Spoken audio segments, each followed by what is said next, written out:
Hace 2 días, solamente 2 días, se cumplieron apenas 5 meses de la asunción del nuevo gobierno, de Javier Milei. Un presidente que ya había, cuando era candidato, propuesto un ajuste a través de esta figura de la motosierra, un ajuste para que pudiera ser de algún modo una punta de lanza para un despegue, lo que él piensa, digamos, dentro de su plan económico, la fase que debería previa a atravesar para un despegue de la economía. Pero bueno, un ajuste que lleva adelante. En este sentido hay que reconocer, digamos, el cumplimiento entre la promesa de campaña y los primeros meses de gestión, pero que se empiezan a encender algunas luces amarillas en el tablero del control del gobierno, producto ni más ni menos que del desplome económico. Hay ahí un tema de tiempos a manejar por parte del gobierno, entre expectativas de cambio, ¿sí?, y signos reales de una economía que va encontrando algunos signos de agotamiento. Se están necesitando algunos indicadores reales de... Son elucubraciones que hace este humilde conductor del programa, porque para eso estamos con un especialista como Fernando Marengo, que es economista jefe de la consultora Black Toro y que tuvo ahí la deferencia de atendernos. Fernando, ¿cómo estás? ¿Qué tal, Pablo? ¿Cómo estás? Muchas gracias por llamar. Un saludo para Graciela, si está escuchando. Que se mejore y esperemos pronto todo. Muchas gracias. Gracias Fernando a vos por atendernos hoy domingo. En primer lugar, Fernando, ahí esbocé en la introducción, hablé de un plan.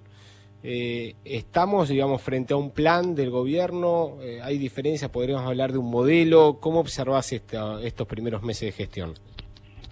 A ver, yo creo que claramente hay un plan económico, pero un plan económico que tiene dos estadios diferentes. Uno primero que es el corto plazo, que básicamente el corto plazo es lograr la estabilidad de las variables financieras, una economía que venía con la inflación acelerándose, perdiendo reservas y con una brecha cambiaria casi de 200% a fin del año pasado. Lo primero que tenés que hacer es lograr estabilizar esas variables. Y después hay un segundo estadio, que el segundo estadio es, hay que lograr que Argentina alguna vez en la historia, porque no lo logró en su historia, logre un proceso de crecimiento sostenido de varios años ininterrumpido.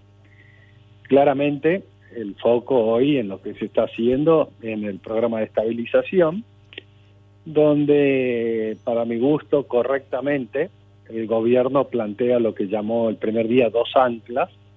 La primera ancla es un ancla fiscal, la necesidad de eliminar el déficit fiscal, y la segunda un ancla cambiaria, que es la necesidad en Argentina de, luego de haber ajustado el tipo de cambio, bajar fuertemente la tasa de depreciación del tipo de cambio, ¿no? Bien.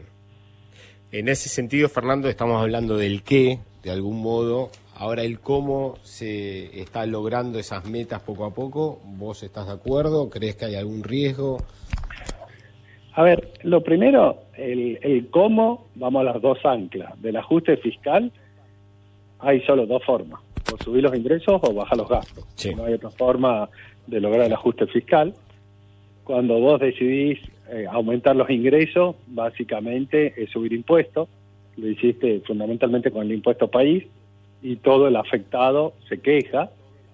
Y cuando, por otro lado, decidís recortar los gastos, también el afectado se queja. Entonces, claramente, el ajuste fiscal, claro, todo aquel que esté involucrado genera una fuerte resistencia.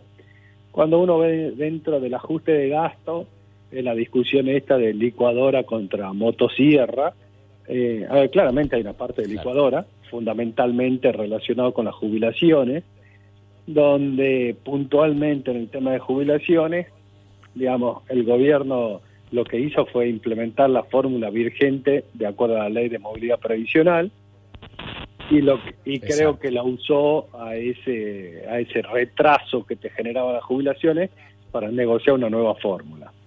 Pero después se hicieron recortes genuinos. Recortes genuinos es recortar las transferencias a provincias, recortar la obra pública, suba de tarifas, todo eso, digamos, está más relacionado con lo que se diría en la jerga con la motosierra que con la licuadora. Ahora, lo que sí creo es que se hizo un sobreajuste fiscal. Cuando uno ve los datos del primer trimestre, la magnitud del ajuste fiscal fue mayor a la necesaria para terminar con un equilibrio fiscal a fin de año. Entonces, ¿qué vengo planteando yo ya hace casi 2 meses? Que en algún momento el gobierno va a empezar a aflojar fiscalmente, no por un tema de debilidad, sino porque hizo un sobreajuste. Claro. Y de hecho ya se empiezan a escuchar algunas medidas, como que empezó a transferir algo de plata a algunas provincias, que empezó, bueno, el tema de las universidades, empezó algo de obra pública. A ver, de nuevo, ¿por qué? Porque se hizo un sobreajuste, entonces en el margen se podía aflojar parte de ese ajuste, y creo que es lo que está haciendo el gobierno en este momento. Respecto del tema cambiario... Sí, decime. No, vamos con la siguiente variable. A ver, respecto al tema cambiario, hay mucha controversia respecto de estabilizar el tipo de cambio cuando la economía viene con inflación de 2 dígitos, pero creo que hay que tener en cuenta varias cosas. Primero, que vos moviste fuertemente el tipo de cambio, con lo cual es como que tenés un colchón. No podemos hablar ya de un problema de competitividad, porque la devaluación que hiciste a 800 el tipo de cambio nadie la esperaba. Lo segundo que creo que es importante, que Argentina se puso caro en dólares, sí, completamente. Ahora la pregunta es si un problema cambiario o un problema estructural. Y yo creo que es un problema estructural de Argentina. Argentina tiene una fuerte presión tributaria sobre aquel que paga los impuestos, tiene una ley laboral que genera contingencias enormes, entonces los costos de contratación son elevados. El costo de financiamiento de Argentina es muchísimo más alto que para los países de la región. Exacto. No tenés infraestructura, no tenés ruta, no tenés puertos. Entonces, la verdad que yo no creo que sea un tema cambiario. Estamos caros, sí estamos caros, pero no es un problema cambiario, sino un problema estructural. Y lo otro que creo que es importante es que Argentina tiene una particularidad. A ver, Argentina viene de 70 años de estafa al tenedor de peso, y eso hizo que los argentinos usemos el dólar como unidad de cuenta. ¿Qué quiere decir? Que si hacemos una encuesta entre los oyentes de cuánto cuesta una casa, cuánto cuesta un auto, cuánta plata hay ahorrada, muy posiblemente la respuesta sea en términos de dólares. La gente piensa en dólares. Sin dudas. Entonces, si vos querés bajar la tasa de inflación en Argentina, al tipo de cambio lo tenés que estabilizar. Si vos mañana acelerás el ritmo de depreciación o devaluás, pasado mañana se te aceleró la inflación y se cayó el programa antiinflacionario, el programa económico del gobierno. Está claro que con las variables que estás comentando se está sentando de algún modo ¿no? de este modelo, de este plan económico del nuevo gobierno de Javier Milei. ¿Cuánto incide en ese sentido y por qué tanta expectativa con el levantamiento del cepo? ¿Qué puede esperarse si el cepo se levantara en el país? A ver, yo ahí también tengo una posición medio encontrada con la inmensa mayoría de los colegas. Yo digo, a ver, hace 5 meses atrás Argentina tenía el mismo cepo que hoy y el Banco Central perdía dólares y la brecha cambiaria de 200%. Entonces, ¿cómo puede ser que con el mismo cepo hoy el Banco Central compre dólares y la brecha cambiaria sea menos del 25%? Entonces, tiene que haber algo más que el cepo en la explicación. Porque, de nuevo, Massa con el mismo cepo perdía reservas y tenía brecha cambiaria, y este gobierno compra dólares y baja la brecha abruptamente. Y la explicación es que la parte medular del programa económico, desde el punto de vista del programa de estabilización, es que se secó la plaza de pesos. ¿Qué quiere decir? Si hay un bien escaso hoy en Argentina son los pesos. ¿Cómo se logró eso? Primero, devaluaste y eso generó una fuerte inflación los primeros meses, entonces los pesos que estaban circulando perdieron poder de compra. Después, el gobierno está con superávit fiscal, entonces está sacando pesos de la economía vía superávit. Tercero, el gobierno está sobrecolocando deuda, coloca más deuda de la que vence, está sacando pesos. Y cuarto, el Banco Central para el pago de deuda de importaciones colocó BOPREAL, que básicamente para comprar el bono tenés que ir con pesos al Banco Central. Entonces, ¿qué hicieron? Digamos, la cantidad de pesos que hay circulando en la economía para el tamaño que tiene la economía argentina, aún en recesión, es la más baja desde la explosión de la convertibilidad, y si no, nos tenemos que ir a la hiperinflación de principios de los 90. Entonces, ¿qué ocurre? No hay peso en la economía. Entonces, creo que se sobrevalúa el impacto del cepo. Es cierto que hay cepo, que hay que eliminar el cepo completamente, de manera gradual, no puede ser un salto al vacío, pero, a ver, ¿y quiénes están de alguna forma encepados, para ponerle un nombre? Fundamentalmente el que podría haber girado utilidades y dividendos el año pasado y no lo hizo. Y un poco de importadores. Esos son los dos sectores. Pero de nuevo, tanto uno como el otro, tanto el que tiene utilidades no giradas o el importador que tiene una deuda con un proveedor que no la pagó, para hacerse de dólares necesita pesos. Entonces la pregunta es, ¿dónde va a conseguir esos pesos en una economía que no tiene pesos, ¿no? Claro. ¿Cómo observás vos en ese sentido también, esta caída abrupta también que se está observando en el consumo y que se ve reflejado por ahí en indicadores como se vio esta semana en la baja de la industria, que cayó 21,2%, y construcción, ¿no? En marzo 42,2%. ¿Cuál es la política que considerás está implementando o piensa este gobierno para la producción nacional, para el aliento al consumo? A ver, primero, así como vos secaste la plaza de pesos y eso hizo que el sector privado no tenga pesos para comprar dólares, exacto, no solo no tenga pesos para comprar dólares, sino que tenga que vender dólares. Entonces, cuando el sector privado vende dólares en el mercado oficial de cambio, el Banco Central acumula reservas. Y cuando el sector privado vende dólares en el contado con liqui, MEP, Blue, todo esto, se baja la brecha cambiaria. Ahora, eso, que no hay pesos para comprar dólares, tampoco hay pesos para comprar bienes. Entonces, claramente la contraparte de este programa de estabilización es la recesión económica. Ahora ahí yo plantearía un par de puntos. Primero, obviamente que actividad económica está por debajo del año pasado. ¿Por qué? Porque el año pasado teníamos un gobierno que nos metía peso en el bolsillo y nosotros veíamos que esos pesos perdían poder de compra rápidamente. Entonces, ¿qué hacíamos? Los cambiábamos por bienes, por cualquier bien a cualquier precio.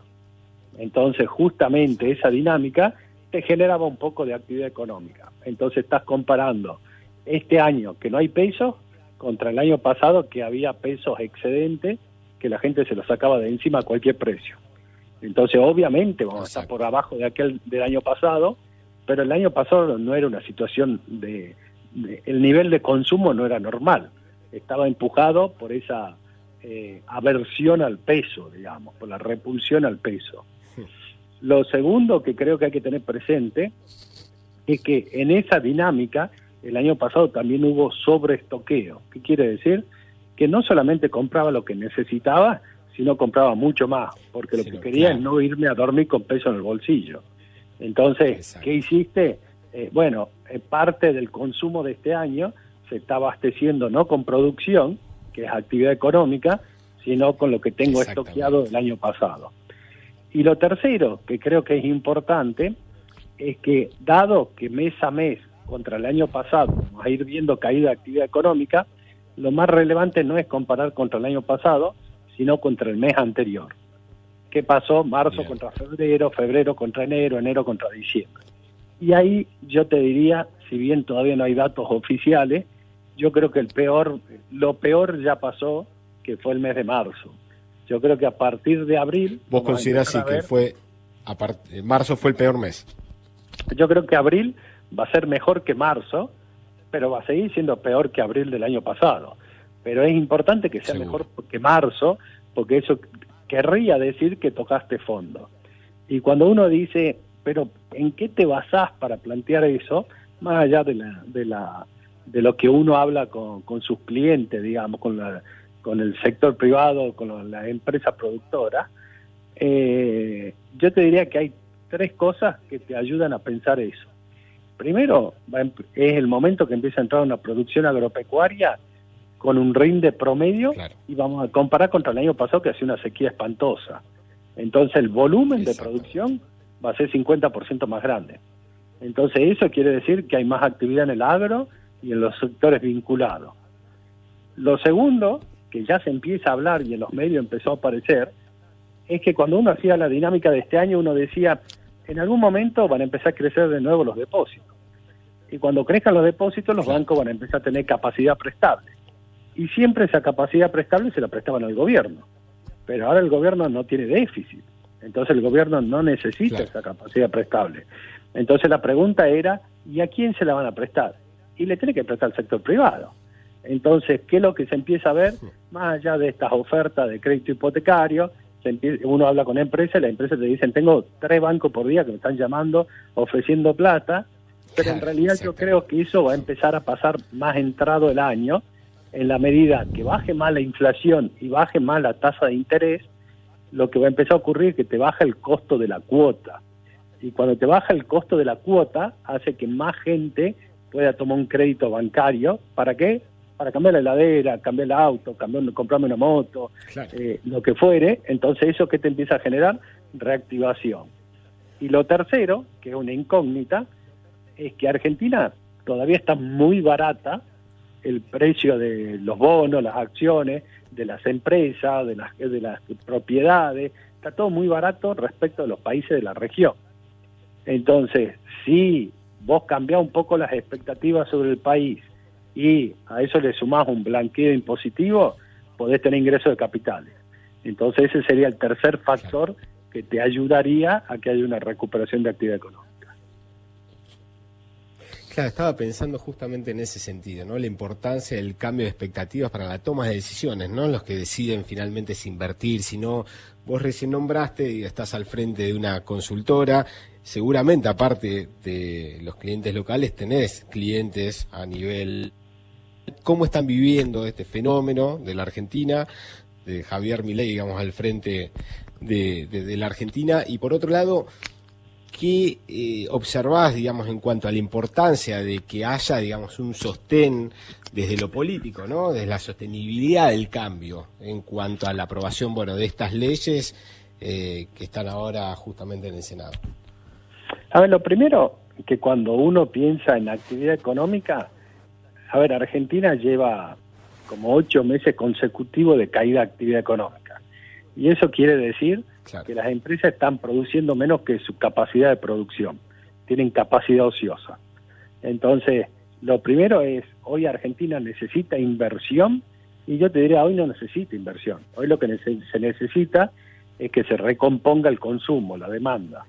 Por eso hago el punto en el ingreso del agro, en el crédito y eventualmente en el ingreso de capitales, que todo eso te va a generar más demanda, y si vos tenés capacidad ociosa es muy fácil de abastecerla.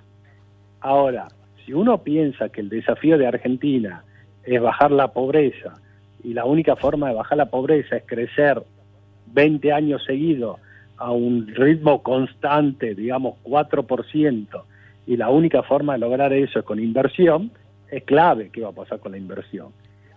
Ahora, lo primero, la inversión depende de la economía. Sí, es lo que llamamos los economistas una condición necesaria. Que la situación económica esté estabilizada es necesario, pero no es suficiente. Además necesita, yo te diría, leyes, justicia, marco de la inversión, mano de obra capacitada, crédito. Necesita un montón de cosas que van mucho más allá del programa de estabilización y ni siquiera son temas económicos, trascienden a la economía. Entonces, el desafío que tiene Argentina es cómo lograr un proceso de crecimiento sostenido, como lo hizo Chile, lo está haciendo Perú, lo hizo Colombia, lo hizo China, lo hizo el sudeste asiático, un montón de países en el mundo, lo está haciendo India ahora, un montón de países hicieron eso y Argentina nunca lo logró. Entonces, el desafío es ese, y la situación macroeconómica es una condición necesaria, pero no suficiente. Después, de nuevo, tenés marco de la ley, infraestructura, seguridad jurídica, estabilidad de las leyes de inversión, necesita un montón de otras cosas. Ahora, lo que sí se ve, que hace 5 meses atrás Argentina había desaparecido del planeta, nadie estaba interesado en ni siquiera escuchar de Argentina, y hoy la gente quiere escuchar qué es lo que está pasando, por lo menos. No hay decisión, a ver, hay algunas decisiones de inversión, sí, en los sectores en los cuales Argentina tiene más competitividad, que básicamente energía en vaca muerta, minería, litio y agroindustria.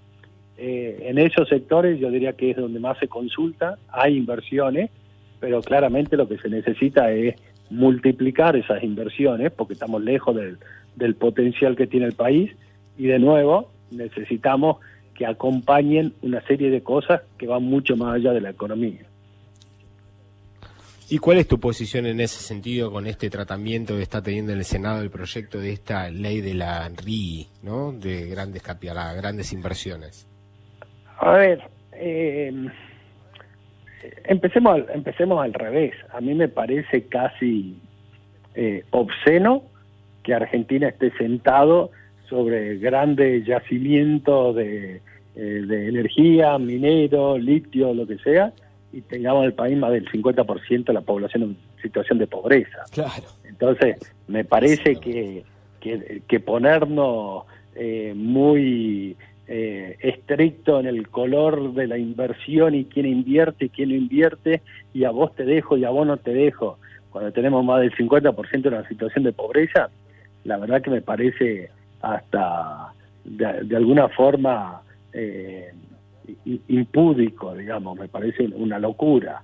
Entonces, de nuevo, creo que eso hay que explotarlo, obviamente asegurando la estabilidad, el tema de los temas climáticos, el cuidado de la fauna, obviamente todo eso sí, hay que dudas, tener cuidado, sí. Pero no podemos decir, no, porque vos no sos argentino, no podés invertir. Porque de nuevo, generalmente se hace el foco en que se van a llevar los recursos. Yo creo primero que no hay nada peor que el recurso quede abajo de la tierra y se vuelva obsoleto. Hay gente que dice que el petróleo en algún momento se va a dejar de utilizar. Entonces, si no lo explotamos, en algún momento vamos a estar parados encima del petróleo que el mundo no va a usar. Primer punto. El segundo punto es que me parece que se desconoce lo que implica la explotación de cualquiera de estos recursos. La explotación de estos recursos implica una cantidad de demanda de recursos de todo tipo que tiene impactos secundarios en la economía que son fenomenales. Digamos, necesitas mano de obra, claro, pero aparte de mano de obra necesitas educación, entonces necesitas escuelas, necesitas hospitales, necesitas entretenimiento, entonces necesitas restaurantes, necesitas hoteles, necesitas rutas, necesitas camiones, para el camión lo maneja un camionero, necesitas, entonces, de nuevo, claro, el impacto, sí, es un gran dinamizador. Absolutamente, el impacto, a ver, basta ir a Neuquén y ver lo que está pasando en Neuquén. En Neuquén no conseguí auto para alquilar, no conseguí hoteles, no conseguí departamentos, no conseguí un contador, no conseguí un abogado, bueno, justamente es eso. Entonces, de nuevo, creo que en un país que tiene más del 50% de la población en situación de pobreza, no nos podemos dar ese lujo. Claro. Fernando, y ya cerrando la entrevista, vos observás en este tablero de control que empezamos en la entrevista con esa figura, alguna señal de alerta, alguna señal amarilla que vos podrías marcarle, digamos, si tuvieras la oportunidad de charlar con algún funcionario de economía del gobierno? A ver, yo creo que dentro de las señales de alerta, para mí son mucho más las señales de alerta políticas que económicas. En el sentido que lo que planteabas vos, Pablo, no pasan las leyes por el Congreso. Claramente esa es una muy mala señal, digamos. Y decimos, bueno, el inversor extranjero. No es el inversor extranjero, es la persona en Argentina que es pobre, que no le alcanza para llegar a fin de mes, el que está desempleado, el que trabaja en la informalidad. Entonces, yo creo que en realidad lo que está ocurriendo socialmente y que de alguna forma este gobierno, no diría ni siquiera que lo capitalizó, sino como que este gobierno se encontró que su ideología de alguna forma hacía mella en una población que estaba buscando un cambio, el hecho de cambiar la forma en la que venimos haciendo las cosas. Esto de que hablamos de sindicalistas que tienen 40 años manejando un sindicato y que protege al trabajador. Y no, lo protege al trabajador que está formal, sindicalizado. Vamos a preguntarle a una persona, al 50% de los trabajadores que trabajan de manera informal, si lo está protegiendo un sindicalista. Entonces, de nuevo, creo que lo que estamos enfrentando estos meses, y de nuevo, no sé ni siquiera si es mérito del gobierno, yo creo que un tema más de la sociedad que del gobierno, es cómo un montón de cosas que eran máximas, que era indiscutible, y que era el statu quo, y esto tiene que seguir como viene hasta ahora, bueno, la gente está empezando a discutirlo, ¿no? Entonces, creo que desde ese punto de vista, bueno, genera ruido, genera enemigos, genera mucho enfrentamiento, pero creo que lo necesitamos, ese debate, de nuevo, con el objetivo, yo siempre digo, de bajar la pobreza. Bajar la pobreza demanda crecer 20 años al 4,5% por año, de manera permanente, algo que no logró Argentina en su historia, y que otros países sí. Entonces la pregunta es, bueno, ¿cómo se logra eso? Está claro que lo que venimos haciendo los últimos 100, 120 años no sirvió, porque nunca logramos ese proceso de crecimiento, y Argentina está en un proceso de deterioro secular. Entonces creo que todas estas discusiones de salir del statu quo y ver cómo hacemos para revertir el deterioro de ese secular, bienvenido. Y si me decís qué recomendación al gobierno, yo le diría, desde el punto de vista económico, creo que tiene que mantenerse en la política de la baja depreciación del tipo de cambio y del ajuste fiscal, obviamente aflojando respecto al sobreajuste, pero que no tiene que resignar el equilibrio fiscal, porque ya sabemos también que cada vez que se afloja el equilibrio fiscal, terminamos en una crisis de deuda, una crisis inflacionaria, y en la historia de Argentina. Bien. Bueno, Fernando, la verdad, muy claro en tus conceptos. Te agradezco nuevamente que hayas dejado un ratito de tu domingo para conversar aquí en Por qué, y bueno, nos vemos la próxima. No, por favor, un placer, un saludo para vos, Pablo, y otro para Graciela de nuevo. Que estén bien todos. Saludos. Gracias. Estuvimos conversando con Fernando Marengo, economista jefe de la consultora Blackstone.